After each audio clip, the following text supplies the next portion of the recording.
Zullen we even zien dat er gewoon bij binnen dit wedstrijd 4 binnen.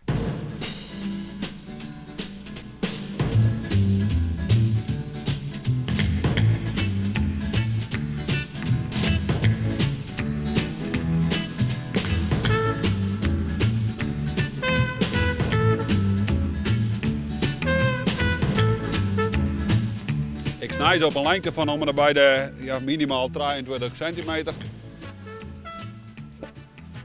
En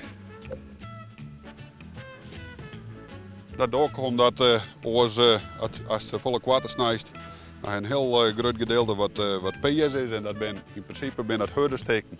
Dus die ben net lekker.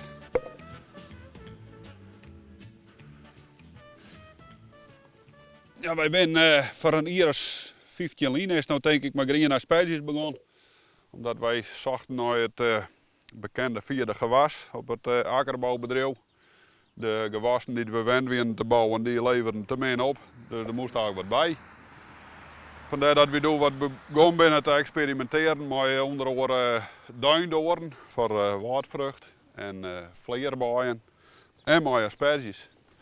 En dat is eigenlijk het enige gewas van die experimentele gewassen die het oorbleun binnen. Het gaat voornamelijk hier aan de dik voort. En we leveren hier een paar restaurants. En ja, zo zetten wij eigenlijk het meeste wat aan. Dus ik zei, het is net zo'n grote oppervlakte, er komt net zoveel product van aan. Maar ja, de mensen die er van horen, die nemen het product aan. Daar kom ik net volle bij, maar een echte verste ploeg van mensen die het eten. Het had even een paar prachtige weken geweest voor de asperges. We hadden warmte gewoon, zinnen. En daar is echt een liefhebber van. En dan kun je er direct de kwaliteit van nemen dat je perfect spul snijden kan.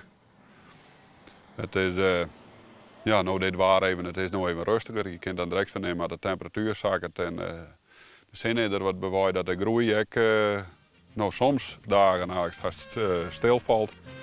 Maar even weer een paar mooie dagen en ze zijn er weer volop.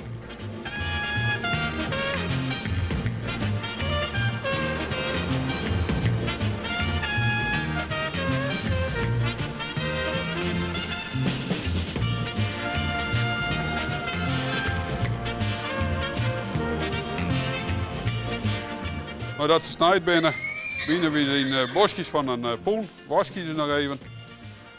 En zetten we zien waterbakken in de koeling. Vrij voor de verkeer.